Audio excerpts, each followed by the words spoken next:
why don't we go over what's in this assault weapons ban, I guess, just to lay it out for people what this policy would actually do. Because obviously assault weapon is, as a political term, it can mean different things depending on what jurisdiction you're in. As far as the states, the handful of states that have an assault weapons ban, they kind of all define it differently. Mm-hmm. There's some core similarities, of course, but this bill would be different than many of the state bills as well. It would also be different from the previous federal ban in 1994. The main difference being that instead of 2 features, you can only have 1 feature now before the gun is banned. But effectively, it's semi-automatic centerfire rifles. Actually, is it even centerfire? I think there's the general exception for like rimfire rifles. So yeah, rimfire. I think you're right. But so rifle, centerfire, semi-automatic that includes 1 or more of these banned features, which are generally considered to be cosmetic features, things like barrel shrouds and telescoping stocks and pistol grips, flash suppressors, bayonet lugs. They still have all the old stuff from the 90s on there. Like barrel shroud is not really a thing you see very much of anymore. But that would apply. They're trying to go after the heart of this is to go after AR-15s and AK-47s and their various derivatives of those guns.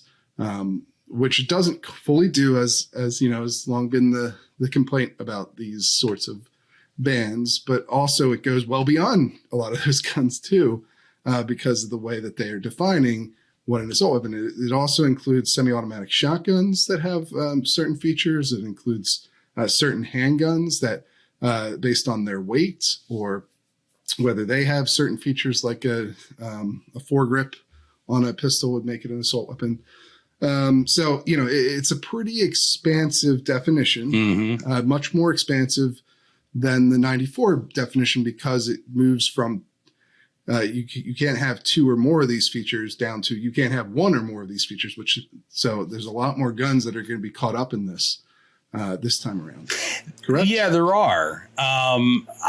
Certainly there are a lot more guns out there now, right? I mean, the National Shooting Sports Foundation just said this week that there are, in their estimates, about 24.5 million modern sporting rifles in private hands. That doesn't cover the pistols or the shotguns, as you mentioned, that would also be covered under this ban. So, in some ways, it is much more encompassing and much more sweeping. But it's also odd, Stephen, that what they agreed on in the rule or in the Judiciary Committee yesterday was that apparently now large capacity magazines are 15 rounds, not 10, which I find odd. Right. And the bill does not go as far as Joe Biden's campaign plan. Joe Biden said, "Listen, here's what we're going to do. We're going to ban these guns, and you can either turn them over to the government or you can register them under the National Firearms Act. And then we promise we'll let you keep them forevermore." This simply grandfathers in existing gun owners. Right now, you can't transfer your firearm. You can't give it to somebody else unless you die. And I think maybe then you can pass it on to your kids. But it doesn't do anything at the moment to address the weapons of war, the 24 million weapons of war that are in the hands of American civilians.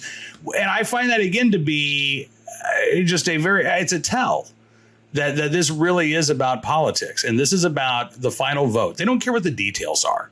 They want to be able to pass something so they can tell their base, look, we passed a gun ban.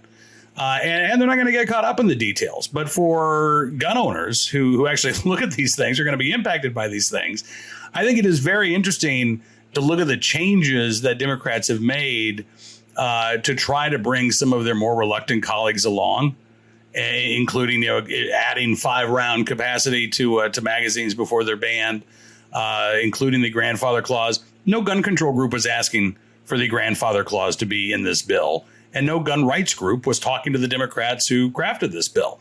So, again, this is a design, a feature, not a bug of the legislation. And I think, it's there just to try to goose passage.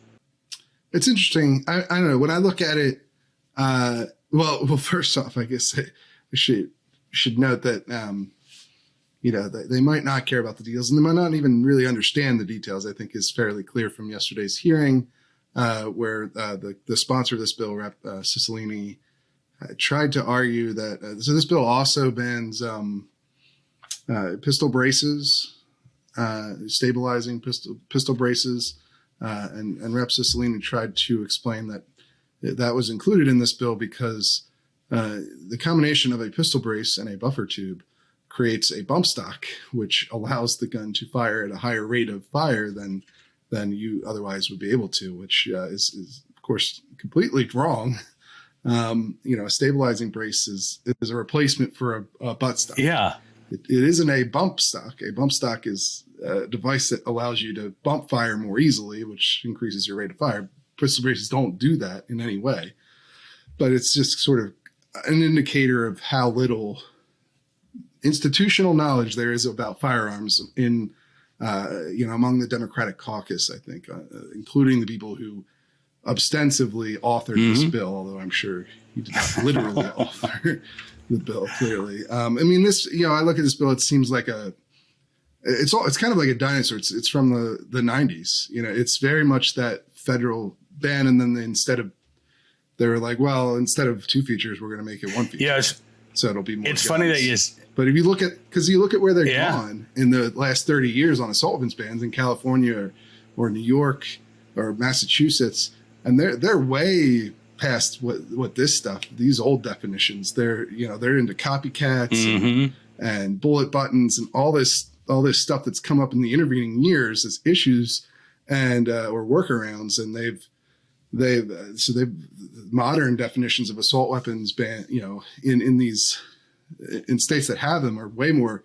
This is like 20-year-old language, basically 30-year-old language. Well, that's what you get, I think, when you co-sponsor a bill with Feinstein, and you got to have her input in there as well.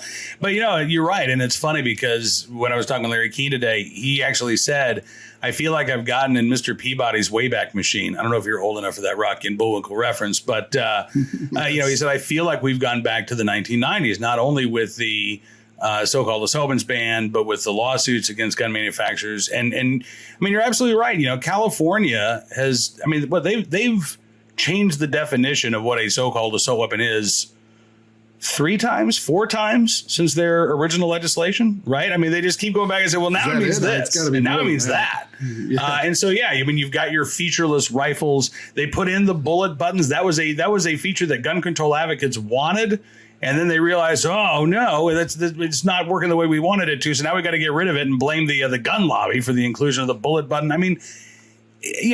All of this is so ridiculous. And again, at the end of the day, we're talking about a firearm that's in common use for lawful purposes, owned by tens of millions of Americans, and a gun that is used in fewer homicides anyway, than fists, feet, or hammers or knives.